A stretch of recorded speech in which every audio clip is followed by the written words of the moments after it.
Let's get ready to rumble! You can't handle the truth. Awesome, baby, we're top of the line.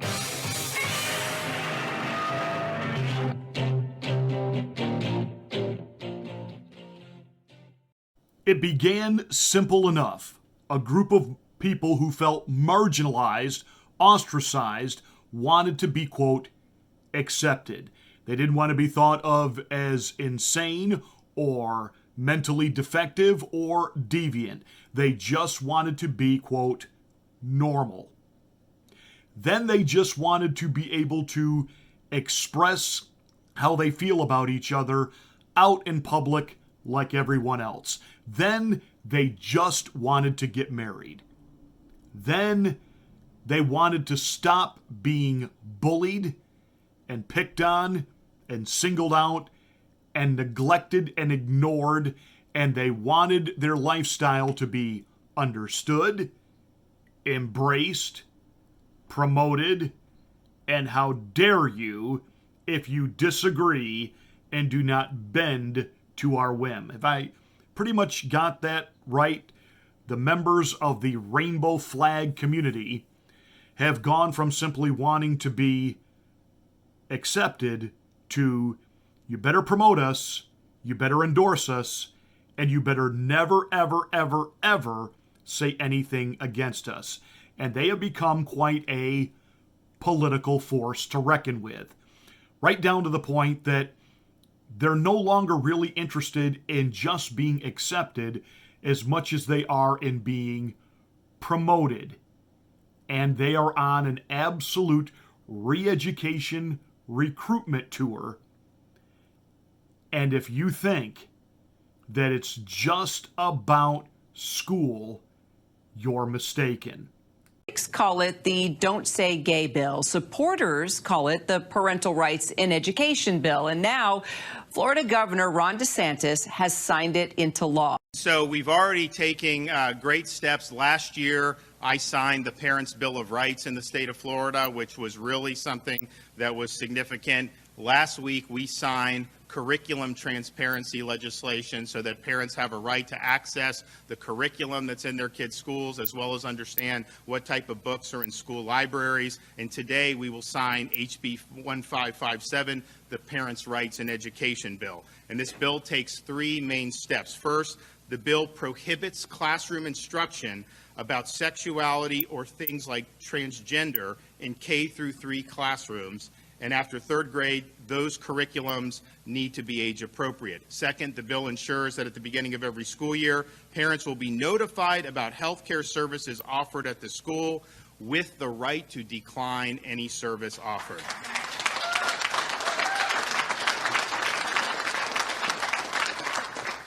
And finally, this bill ensures that whenever a questionnaire or health screening is given to our young students, parents receive it first and give permission for the school to give it to their child. Governor Ron DeSantis stepping up, pushing back, and saying, not here, not going to happen here. What is with the sexualization of children? You know, a few of us for many years have been warning you that there are a group of political deviants that really are pedophiles. They really are sadistic individuals who thrive on stealing the innocence of children. And now with this political cause that they are propagandizing and promoting, what they're trying to say is there are gay children who are being overlooked, their needs are not being met, we're not being sensitive to them, and therefore we've got to do everything from, library time with drag queens to kindergarten and first grade teachers actually explaining to their students their own sexual choices, encounters, behavior. Can I just say, that's gross. That's vile. When I was a kid, I remember I was probably, like the third grade when boys really begin to talk about, quote unquote, doing it. and every class had that one kid who was, the same age as the rest of us, but supposedly he was an expert on the subject. And I can remember we began to, whether it was get our hands on some dad's Playboy magazine, and, so we were beginning to formulate in our minds this idea of what it was. And I remember one of my friends saying one time, well, your parents do it. And I was like, no, they don't. That's gross. Don't you ever say that about my parents again. And that was kids being kids and talking within kiddom. I never, at that age, would have asked my parents about it. I never, at that age, even remotely crossed my mind if my quote-unquote teacher did. I didn't even know if they were married, and I certainly didn't want to know any details of their private exploits. I remember one time seeing my first grade teacher out, quote, in public. I saw her at a store with, I believe was probably her granddaughter, and they were in the toy aisle. And I remember just kind of in the back of my mind thinking, wow, my teacher goes to stores. Because again, you're a little kid. So this idea of adult teachers sexualizing children is just, it is beyond the pale. There would have been a time a teacher talking like that in a classroom, they would have been hauled out, arrested, and put away for literally mentally molesting children. And it would have crossed both sides of the aisles. Republicans and Democrats, neither side would have put up with that. These are children. And what Governor Ron DeSantis did was he pushed back against the propaganda, the lie, and most of it came out of Hollyweird. This so-called don't say gay. That's not what the bill is about. What it is about is that kids in kindergarten, first grade, second grade, third grade do not need to have lessons, talks, chats, or any instruction about sex and what it entails and who you have it with. That there is no reason at that age to even engage in these types of conversations. And for the so-called defenders of the LGBTQ kids, if they've got questions in their little minds at that age, they have parents and people they can talk to. This doesn't need to be incorporated into the classroom. That was what Governor DeSantis was saying. That is what the vast majority of Floridians believe, and that's what they want. And they want the opportunity as parents to be able to know what's going on and make the decision if they want to opt their children or their child out of that. And they should have the right to do it. I was a school administrator for over 25 years, and I can tell you that even in the private school world, there would be all types of backlashes, not only from our insurance companies, but also from the state as well. If we gave out a Tylenol to a child without having parental consent signed and on file, there would have been horrific fallout. The state health department could have come in. The state education department could have come in. We could have been shut down. And public schools are like that as well. They can't dispense medication to children without parental permission. But we know the horror stories that there are schools in places like California and really in most states now that a high school student can be taken by a teacher to a pregnancy clinic, a pregnancy terminated, and a parent, quote, never notified. See, again, this is not simply about accept in our lifestyle. They want you to embrace it. They want you to promote it. They want you to be for it. And they want you to get out of the way while they recruit your children. And if you don't believe me, just take a look at what's happening between Florida versus Disney World. Disney World coming out and saying that they absolutely do not support this this bill, and they're going to work very hard to now, quote, overturn it. And everybody is talking about this leaked video conference call between some Disney executives as they're talking about the rainbow community and how to promote within the theme park, as well as, don't miss this, the movie and video content that they're releasing. First of all, the theme parks themselves must now be, quote, completely wide open and gender neutral and accepting of everyone and everything.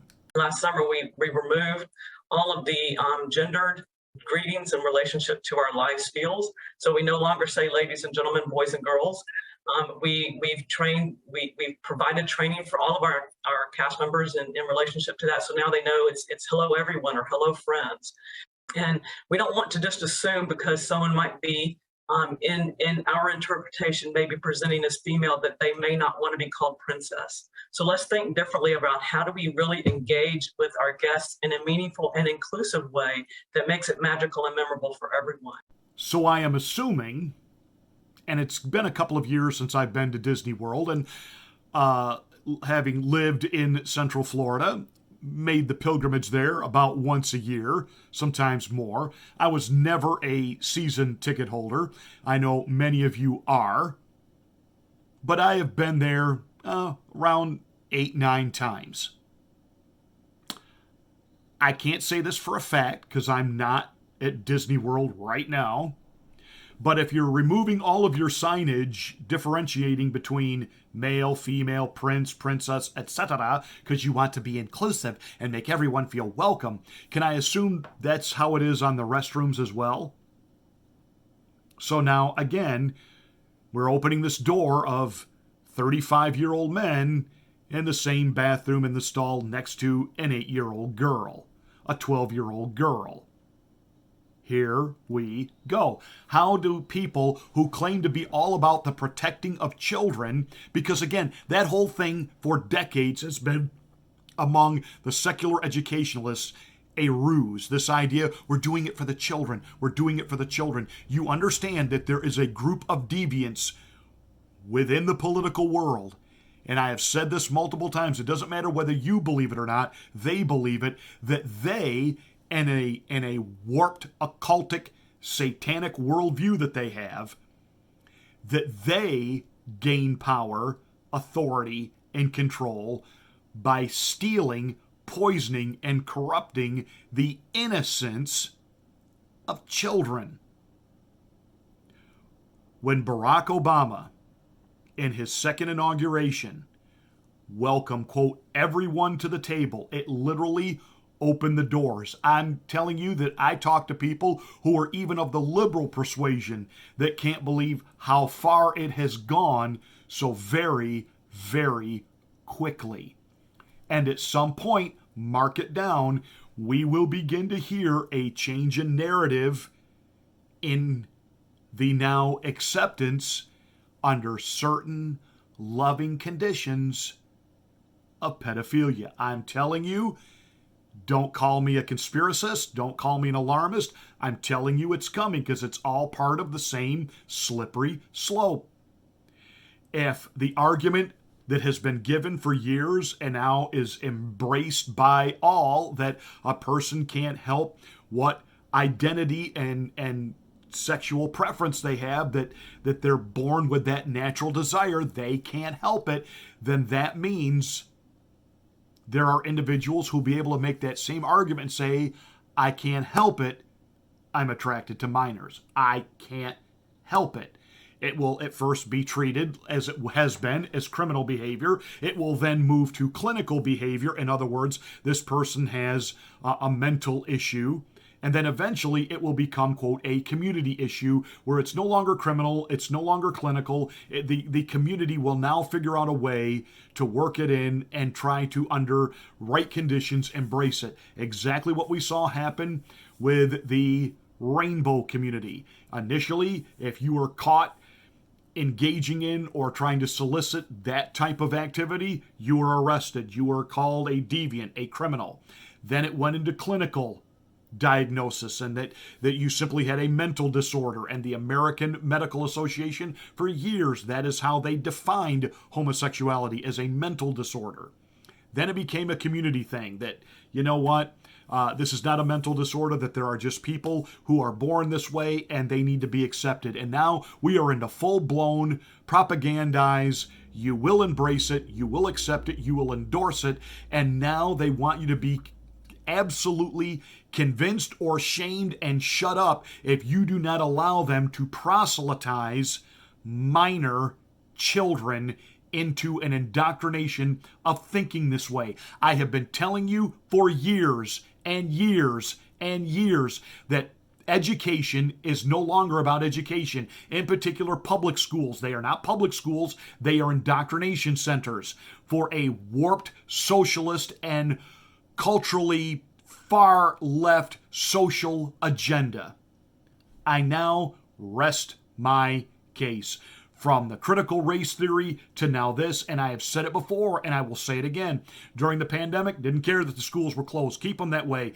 Parents were getting an eye-opening experience as to what their kids were learning, or rather not learning. Homeschool, private school, Christian school. Find those options. Save your kids and do that for them. Because I'm telling you, even this law that Governor DeSantis has passed, it doesn't matter.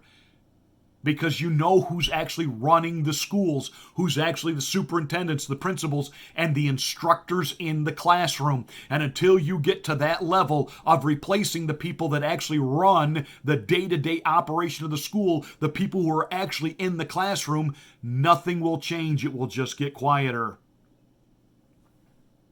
And Disney is all in on now with the propaganda. Right down to where they want even the content that the children are being exposed to in cartoons must now, quote, 50% of the front main characters must fit into one of these definitions of gay, lesbian, transgender, pansexual, etc., etc., etc. I'm here as a mother of two queer children, actually, one transgender child and one pansexual child, and also as a leader. So we had an open forum last week at 20th where, again, the home of really incredible, groundbreaking LGBTQIA stories over the years, where one of our execs stood up and said, you know, we only have a handful of queer leads in our content. And I went, what? That can't be true. And I realized, oh, it actually is true. We have many, many, many LGBTQIA characters in our stories, and yet we don't have enough leads. And we got into a very similar conversation, Carrie, of like, oh, all of our like gender nonconforming characters are in the background. And so it's not just a numbers game of how many LGBTQ plus characters you have. And so kind of the only way to have these like canonical trans characters, canonical asexual characters, canonical bisexual characters is to give them stories where they can like be their whole selves. You know, the Word of God says, woe be unto those little ones, and becomes an offense to them who believe on me. Now, in the deeper biblical context there, he's speaking of those who steal the faith of young children, those who convince young children there is no God, and don't waste your time with that kind of nonsense. But in the broader application, woe be unto you who stand in the way and lead astray little ones. Children are a heritage of the Lord. Train up a child in the way he should go. When he's old, he will not depart from it. They are about restructuring, re-engineering the entire normative of society. And they're coming for your children. Do you just plop them in front of the TV and let them watch it because it's, quote, the Disney Channel and it's okay? You need to know what's going on. You need to know what's happening in your child's classroom. And the best way to do that, pull them and put them in a school you can trust. Put them under teachers that you do know and that you do trust. And the entertainment that you allow them to be exposed to, you need to know that too and make sure you can trust it. Because if you really think we're going to, quote, turn this back around, sadly, that ship has already left the dock.